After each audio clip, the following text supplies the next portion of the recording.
eles nessa situação, eles ficaram como se estivessem chateados, aborrecidos com Deus por aquilo que estava acontecendo com eles. E eles já não queriam louvar mais a Deus, eles já não queriam sacrificar mais a Deus, eles não queriam fazer mais nada, porque eles já estavam como se estivesse de bico com Deus, né? Ah, Deus nos deixou nessa situação, estamos aqui nessa condição e etc. Mas na verdade quem causou aquilo foi eles. E quando Deus manifestava o juízo dele, não era porque ele queria exterminar ou destruir aquelas pessoas, mas a fim de que em meio à necessidade e à dificuldade, eles voltassem a quem? A Deus, porque isso é comum. Note que o ser humano, na maioria das vezes, ele busca a Deus, não todos, existe exceção, mas há muitos, e há muitos que nos assistem agora, que só buscam a Deus quando o sapato aperta. Se ele estiver numa boa, parece que ele se esqueceu que quem o abençoou foi Deus, e ele tem facilidade em se perder, em se desviar, etc. Mas na dificuldade, aqueles que conhecem a Deus, mesmo sabendo que ele errou, que quem causou a situação foi ele, mas pelo fato dele conhecer a Deus, isso os trará de volta, porque ele vai dizer assim, não tem jeito, eu só posso sair dessa situação se eu voltar para quem? Para Deus. E você vai ver isso na Escritura constantemente. Por exemplo, se você ler na sua casa, o capítulo 14 do livro de Oséias, depois você lê na sua casa, o texto lá começa assim, ó: volta, ó Israel, para o Senhor teu Deus, porque pelos teus pecados estás caído. Ou seja, vocês estão nessa situação por causa do pecado. Então vocês precisam voltar a Deus, se arrepender, para que Ele possa levantá-los e restaurá-los novamente. Nesse capítulo 43, se você ler depois ele todo, você vai ver que Deus faz muitas promessas ao povo de Israel. E ele vai dizer aqui nesse capítulo que ele é o criador deles. Quem criou vocês fui eu. Ele vai dizer, eu sou o Deus de vocês, e fora de mim não há nenhum outro. Eu sou o teu rei, como nós lemos aqui, dizendo para eles o seguinte, olha, não tem outra saída. Se vocês querem sair dessa situação, vocês precisam retornar a mim. Quando nós lemos o capítulo 8 de 1 Samuel, olha só que coisa interessante. Lá no capítulo 8 de 1 Samuel, o profeta Samuel já era idoso, você pode ler lá depois, e o povo pede para ele um rei. Unge-nos um rei. Eles não estavam satisfeitos com o ensinamento e com as ordenanças de Deus. Eles queriam ter um rei palpável, alguém que eles vissem, alguém que desse ordem para eles. E aí Samuel, como assim? Dá-nos um rei. Samuel vai lá e vai falar com Deus, diz assim, ó, o senhor viu só o que eles estão pedindo? Estão pedindo um rei, quer que unge alguém a rei para cuidar deles. E Deus fala para Samuel, você pode conferir lá depois, Deus fala para Samuel assim, olha, eles não estão rejeitando a você, eles rejeitaram a mim, porque eles não queriam as ordenanças e o governo de Deus, eles queriam um homem ditando regras e ordens para eles. Hoje não é diferente, hoje é a mesma coisa. As pessoas têm dificuldade em fazer as coisas para Deus e buscar a Deus por amor.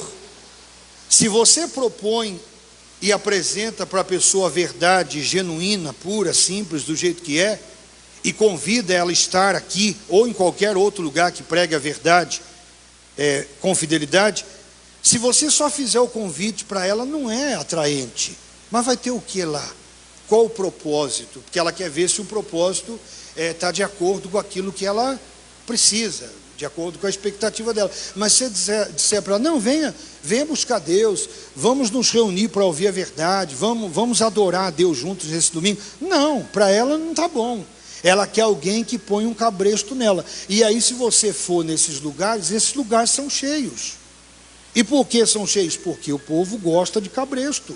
Tem que dar alguma coisa para eles, tem que dar uma indulgência, um amuleto, uma cartelinha, tem que fazer alguma coisa. Aí eles gostam, eles vão. Parece que funciona mais, dá mais certo, sabe? Nossa, estou num propósito forte. Não, o propósito forte é você ter uma vida diante de Deus, uma vida de oração, uma vida de santidade. Isso é propósito forte. O resto é, como dizia minha avó, é conversa para boi dormir. Você não precisa disso. Cristo é e foi e sempre será o sacrifício perfeito, a oferta perfeita. Ele já fez, ele já deu a vida por você. Agora o que nos resta é crermos na pregação da palavra de Deus e darmos resposta àquilo que nós cremos. Não é isso que Paulo diz lá em Romanos, no capítulo 10, quando diz que a fé vem pelo ouvir, e ouvir a palavra de Deus. Então lá eles pedem um rei para Deus, e aqui Deus diz o quê? Que o rei é quem? O rei sou eu, é eu que sou o rei, é eu que sou o Criador, é eu que sou o Senhor. Por que as pessoas acumulam frustrações? Por que as pessoas vivem na lama, decepcionadas? Por que elas vivem no fundo do poço? Porque a esperança das pessoas está sempre nos homens. Fulano vai me ajudar, fulano vai fazer, fulano... Irmão, se fulano fizer, amém. Se fulano não fizer, amém também. Você não precisa do fulano. Você precisa de Deus, porque se Deus te ajudar, agindo Deus, quem impedirá? Diga glória a Deus. É de Deus que nós precisamos. E nós temos facilidade em perder o nosso alvo, em perder a nossa direção. Eles aqui já não queriam mais louvar, não queriam mais adorar a Deus, não queriam mais nada. Mas Deus, através do seu amor, escute isso, a única maneira, preste atenção, não tem uma segunda opção, terceira opção, não existe um plano B. A única maneira para Deus nos salvar, para Deus nos livrar de toda e qualquer situação, é através do seu amor. Se Deus não manifestar o amor dele para conosco, nós estamos perdidos. Sabe por quê? Porque por mais que nos esforcemos em fazer o certo, continuamos sendo pecadores, continuamos errando, falhando. A única maneira, eu repito, não tem plano B, não tem segunda opção, é a única maneira, de tal forma que no Evangelho de João, no capítulo 3, versículo 16, é bem claro quando diz: porque Deus amou o mundo de tal maneira que deu o seu Filho unigênito, para que todo o que nele crê não pereça, mas tenha vida eterna. Não havia outra condição, não havia mérito, não havia merecimento, não havia nada. Ou Deus manifestava e continua manifestando o seu amor para conosco, ou então nós estamos perdidos. E Deus amava esse povo. Amava tanto esse povo que ele diz aqui, vamos considerar agora os versículos. Versículo 14. Assim diz quem está falando? O Senhor, o que vos redime, o Santo de Israel. Por amor de vós enviarei inimigos contra a Babilônia, e a todos os de lá farei embarcar como fugitivos, isto é, os caldeus, nos navios como com os quais se vangloriam. Olha só, por amor de vós, não tem outra condição, porque Deus os amava. Deus disse: eu vou enviar inimigos contra a Babilônia, que no caso seria na pessoa de Ciro. Deus usaria um homem chamado Ciro. Depois você pode ler lá o capítulo 45. Ciro iria lá e dominaria a Babilônia.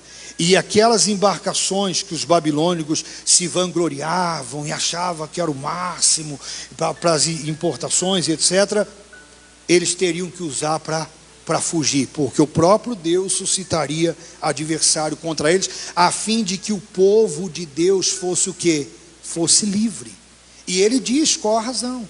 Por amor de vós. Não tem outra condição. Veja só, olhe para mim, veja só o quão extraordinário é o amor de Deus. Um amor que nos liberta, um amor que nos livra, um amor que nos restaura. E às vezes fazemos pouco caso, às vezes não estamos nem aí com esse amor.